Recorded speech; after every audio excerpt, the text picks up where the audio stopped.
La brise salée de l'Atlantique est entrée dans les fenêtres ouvertes du studio, portant l'odeur de la peinture fraîche et du bois verni. Clara, les mains encore sales d'huile de lin, a regardé la femme qui venait d'entrer sans battre. Elle n'avait pas besoin de se retourner pour savoir qui elle était, a reconnu les marches légères, presque dansant, le parfum de gardénia mélangé à quelque chose de plus terreux, comme la terre mouillée après la pluie. C'était Isabelle, comme toujours, comme un ouragan silencieux. Ne pensez-vous pas qu'il est temps de verrouiller cette porte ? Isabelle laissa tomber son sac sur le sol et s'appuya contre la prison, les bras croisés, la robe en lin blanc collée à son corps à travers l'humidité de l'air. Ses yeux, verts comme une mousse humide, brillaient d'un mélange de provocation et de quelque chose de plus profond, quelque chose que Clara n'avait toujours pas le courage de nommer. « Si je le verrouillais, tu n'irais pas comme ça sans avertir, » répondit Clara, séchant ses mains sur son tablier. « Et j'aimerais vous voir entrer. » Isabelle sourit, un geste lent qui a commencé dans les coins de sa bouche et s'est propagé comme du miel fondu. Mensonge. Vous l'aimez quand j'apparais sans avertissement. C'était vrai. Clara a adoré. Il adorait la façon dont Isabelle prenait de la place, comme si le monde était de lui à droite, comme si chaque endroit où elle allait était marqué de son essence. Il aimait, surtout, la façon dont il la regardait, comme si Clara était la seule chose qui vaut la peine d'être vue. Ils se sont rencontrés 3 mois plus tôt, lors d'une vente aux enchères d'art à Lisbonne. Clara, une peinture réparatrice, avait été embauchée pour évaluer l'authenticité d'un supposé Van Gogh. Isabelle, héritière d'une fortune faite dans le commerce du vin de porc, était là sur un coup de tête, comme elle l'a fait avec presque tout dans sa vie. Elle a offert un verre de vin à Clara alors qu'elle examinait la peinture sous la lumière jaune d'une lampe en laiton. « Vous avez la main sûre qui sait ce que vous faites », a commenté Isabelle, en regardant les doigts longs et précis de Clara glissant à l'écran. « Mais je pense que c'est mal à propos de cette image. » Clara leva les yeux, surpris. « Il est faux. » « Ce n'est pas un Van Gogh, non, » a accepté Isabelle, prenant une gorgée de vin. « Mais ce n'est pas faux. C'est un original de quelqu'un d'autre. Quelqu'un qui a peint cela ici dans cette même ville, pendant 100 ans. Quelqu'un dont personne ne se souvient plus. » Clara était intriguée. Et donc tout a commencé. Maintenant, dans le studio d'Alfama, avec le son lointain d'un fado venant de la rue, Isabelle s'approcha lentement, comme si elle craignait quelque chose de fragile. Elle a touché l'épaule de Clara, glissant ses doigts vers son cou, où la peau était plus douce. « Vous travaillez trop, » murmura-t-il, la bouche si étroitement que Clara pouvait sentir la chaleur de son souffle. « À quand remonte la dernière fois que vous êtes partie ici avant le crépuscule ? » Hier, a menti Clara. Isabelle riba, un son qui vibrait dans la poitrine de Clara comme une corde de violon. Mentez à nouveau. Elle n'a pas insisté. Je savais que Clara n'arrêterait pas de travailler juste parce qu'elle a demandé. Puis il a fait ce qu'il a toujours fait, il est devenu irrésistible. Il a ramassé un pinceau propre, mouillé la peinture rouge et a dessiné une ligne sur le bras nu de transparence, du poignet au coude. Maintenant, vous êtes marqué, a-t-il dit, content. Et tu ne peux pas le faire avant de dire. Clara aurait dû protester. Il aurait dû se rappeler ce qu'il restaurait, un portrait du XVIIIe siècle qui appartenait à un collectionneur suisse impatient. Mais au lieu de cela, elle tenait le bras d'Isabelle et la tira vers elle, sentant sa forme de corps chaud pour elle. « Tu es impossible, » murmura-t-il contre les lèvres d'Isabelle. « Et tu m'aimes pour ça, » répondit Isabelle avant de l'embrasser. C'était comme ça parmi eux, un jeu de poussée et de traction, de résistance et de reddition. Clair, méthodique et prudent, qui a remplacé chaque mot avant de le dire. Isabelle, impulsif et ardent, qui a parlé avec le corps avant que l'esprit ne puisse intervenir. Mais il y avait autre chose, quelque chose qui n'a pas osé nommer à haute voix. Quelque chose qui a grandi dans les pauses entre les baisers, dans les yeux qui durent quelques secondes, les nuits où Isabelle dormait dans le studio, enveloppée dans une couverture qui sentait l'encre et elle. Jusqu'à un après-midi, tout a changé. Clara a reçu un appel sur le marché de Ribera, en choisissant des olives pour le dîner qu'elle prépare à Isabelle. C'était le collectionneur suisse. Sa voix, généralement froide et calculatrice, semblait secouée. La peinture que vous avez restaurée, il y a quelque chose dont j'ai besoin pour vous montrer. Elle est allée à l'hôtel où il séjournait, un immeuble imposant à Avenida da Liberdade. Dans la pièce, seulement. Bring the White en lin était la photo qu'elle avait travaillée ces dernières semaines. Mais je n'étais pas seule. À côté, il y avait une autre peinture, presque identique. Je l'ai trouvée dans un suif à Paris, a expliqué l'homme. Il est signé par la même personne. Une femme. Sofia Mendes, 1898. Clara sentit le sol se déplacer sous ses pieds. Sofia Mendes. Le nom qu'Isabelle avait mentionné dans la vente aux enchères. L'artiste oublié. Elle les peinait tous les deux, murmura Clara, s'approchant. Mais pourquoi? Parce que l'on est la vérité. Et l'autre, le mensonge qu'elle voulait que le monde voie, le Suisse a répondu.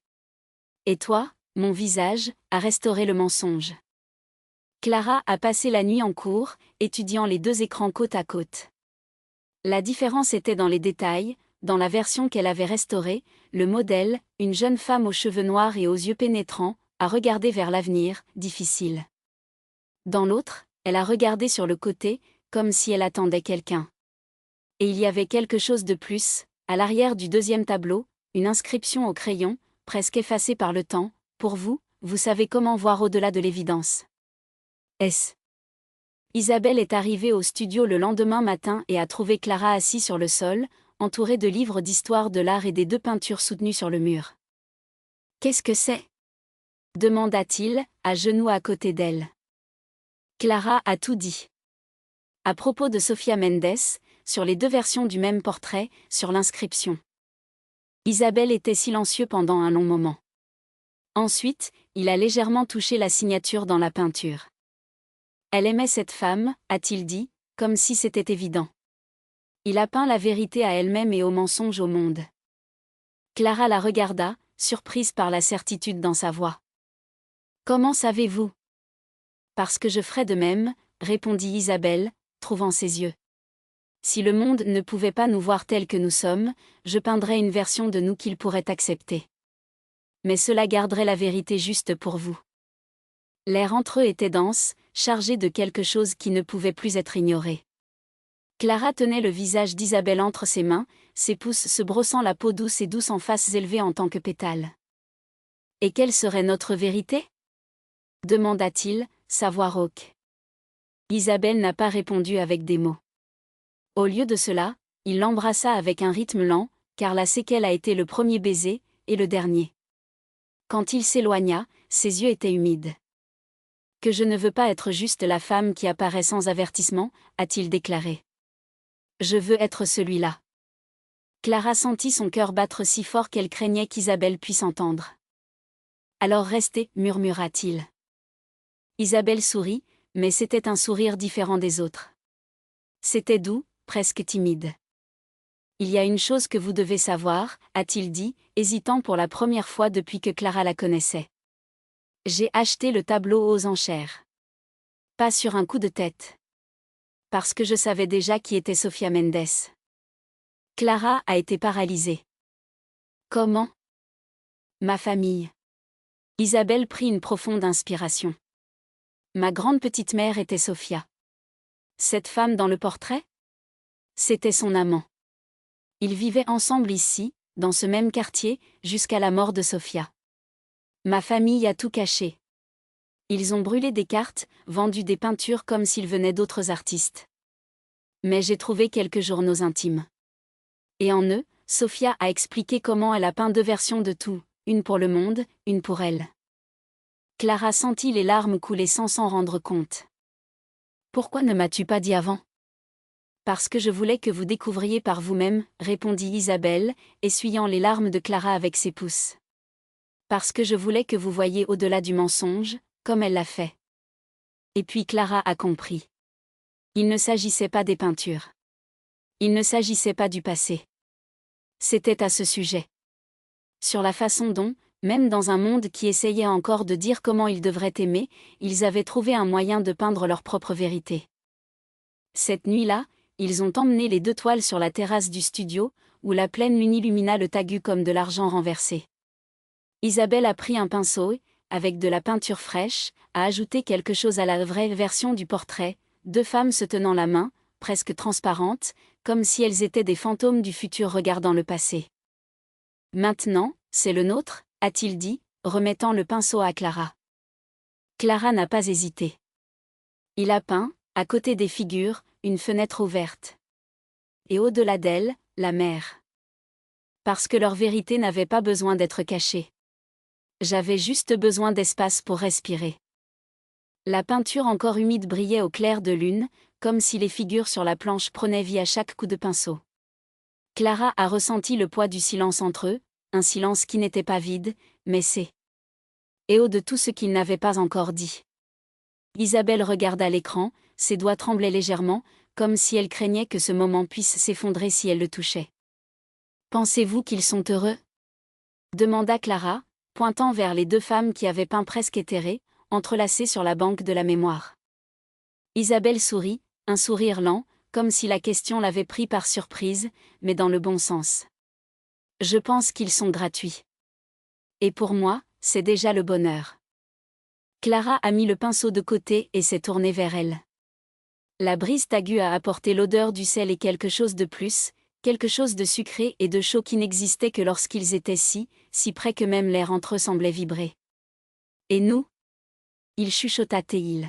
« Sommes-nous heureux ?» Isabelle n'a pas répondu avec des mots. Au lieu de cela, il tendit la main et toucha le visage de Clara, ses doigts glissant le long de sa mastication jusqu'au menton, comme s'il voulait mémoriser chaque courbe. « Demandez-vous toujours cela ?»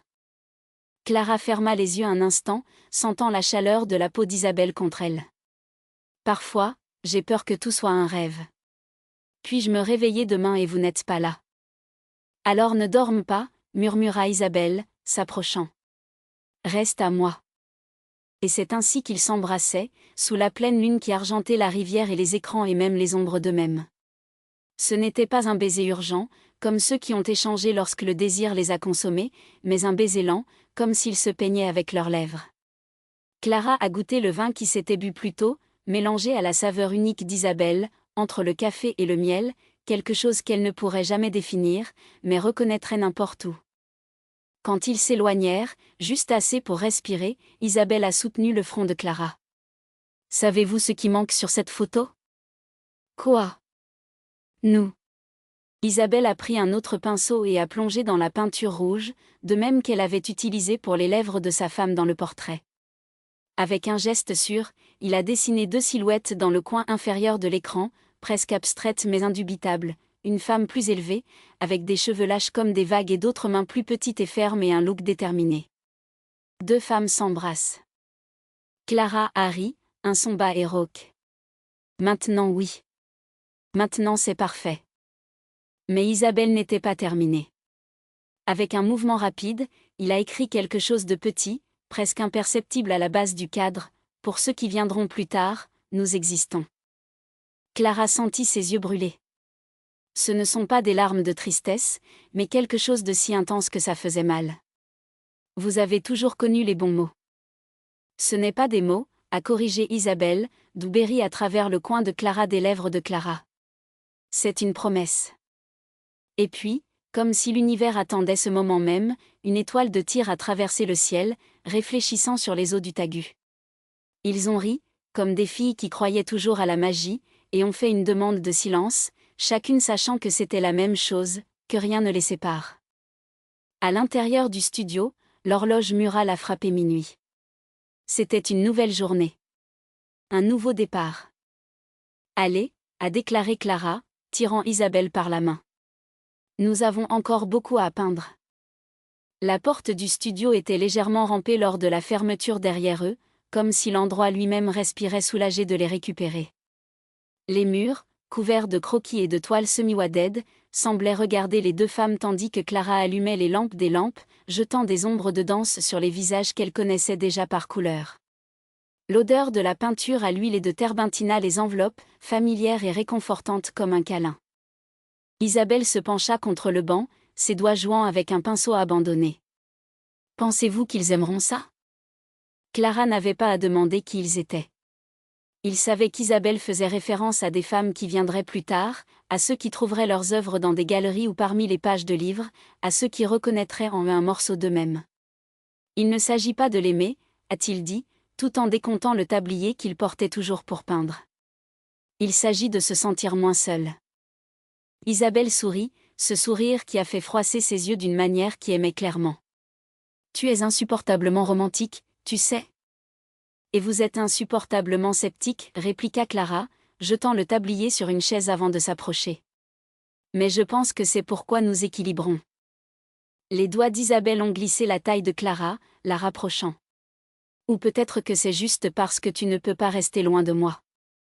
Ça aussi, a déclaré Clara. Sans honte, avant de l'embrasser. Ce n'était pas un baiser précipité, mais l'un de ceux qui portent la mémoire de tous les autres qui ont précédé. Le premier, timide, dans le couloir du collège, le désespéré, après un combat qui les a presque éloignés pour toujours, les bonbons, sous la pluie, quand Isabelle lui a dit qu'il l'aimait pour la première fois. C'était un baiser qui parlait du temps, des choix, chaque fois qu'ils auraient pu abandonner, mais ils n'ont pas abandonné.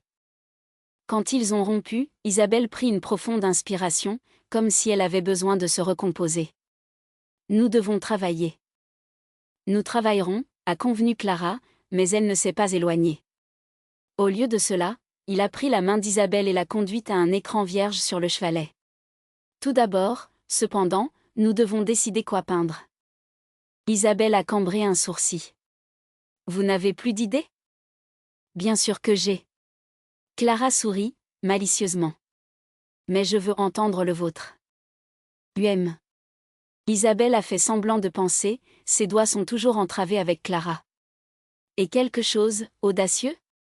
Quelque chose qui fait que les gens s'arrêtent et regardent 2 fois. Comment ? Comme 2 femmes, nues, embrassées, sans crainte. Clara sentit son cœur accélérer. Ce n'était pas la première fois qu'il peignait des corps, beaucoup moins que de peindre les uns les autres, mais il y avait quelque chose dans ce qui, à cette époque, a rendu tout plus urgent, plus nécessaire. Tu veux nous ? Isabelle n'a pas répondu avec des mots. Au lieu de cela, il a laissé échapper la main de Clara et a commencé à déboutonner son propre chemisier, lentement, mais si elle épluchait non seulement le tissu mais aussi les couches de doute qu'il pouvait encore exister. Pourquoi pas ? Nous sommes ce que nous avons. Nous sommes ce que nous sommes. Clara a avalé fort, mais n'a pas dévié ses yeux. Il a observé chaque mouvement, le chemisier tombant sur les épaules d'Isabelle, le soutien-gorge étant lâche, la peau pâle à la lumière jaune des lampes, les cicatrices qui ont raconté des histoires qu'il savait. À la fin d'Isabelle, elle se tenait là, nue non seulement dans son corps mais dans son âme, et attendait. Tu es belle, chuchota Clara, et ce n'était pas la première fois qu'il le disait, mais c'était la première fois qu'il ressentait le poids de ces mots comme presque sacrés. Isabelle rit doucement. Maintenant, c'est à votre tour. Et donc, entre les rires et les regards contenus qui parlaient plus que tout dialogue, ils s'engagent les uns les autres, pas à la hâte, mais à la révérence. Quand ils sont finalement nus, face à face, Clara a pris un pinceau et l'a plongé dans la peinture rouge. Rouge ? Demanda Isabelle, appuyant sa tête. Comme du sang. Comme l'amour. Comme la colère de devoir le cacher pendant si longtemps. Clara a passé le pinceau à travers l'épaule d'Isabelle, laissant une marque qui ressemblait à une caresse. Faisons-les témoins. Isabelle ferma les yeux un instant, comme s'il enregistrait ce moment en sa mémoire. Donc peindre. Et Clara a peint. Ce n'était pas une session silencieuse. Ils ont ri lorsque l'encre a coulé involontairement, gémi lorsque les corps, après si longtemps ensemble, ont toujours été surpris par le toucher de l'autre. Ils ont parlé, entre un coup de pinceau et un autre, des choses banales, le café qu'ils avaient besoin d'acheter, la facture de lumière tardive, comme si ce n'était pas extraordinaire. Comme s'ils ne créaient pas quelque chose qui, des années plus tard, ferait un cri étrange dans les musées. Lorsque le soleil a commencé à naître, se filtrant à travers les rideaux minces du studio, l'écran était presque prêt. 2 femmes, entrelacées, un dos, l'autre front, les corps peints avec des traits larges et audacieux, les couleurs trop vibrantes pour être ignorées. Il n'y avait pas de profond, juste eux, suspendus dans le temps, comme si le monde qui l'entoure n'existait pas. Isabelle a observé le travail, ses bras croisés sur sa poitrine nue. Je pense que c'est notre meilleur jusqu'à présent. Clara a nettoyé ses mains sur un chiffon sale d'encre. Ou le pire. Cela dépend de qui ressemble. Je me fiche de ceux qui n'aiment pas ça. Moi non plus. Clara tenait le visage d'Isabelle entre ses mains et l'embrassa à nouveau, cette fois avec l'urgence de qui sait que le temps est court et précieux. Mais je pense que cette fois, nous n'aurons pas à nous cacher. Isabelle hocha la tête, ses yeux brillants. Non pas. À l'extérieur, Lisbonne s'est réveillée. L'odeur du pain frais mélangée avec le sel de la rivière, et les mouettes criaient déjà sur les toits. Dans le studio, cependant, le temps semblait s'être arrêté. Il n'y avait que eux, l'écran et la certitude qu'à partir de ce jour, rien ne serait auparavant. Que faisons-nous maintenant ? Demanda Isabelle, appuyée contre le front de Clara. Clara sourit. Nous vivons. Et peindre plus. Beaucoup plus.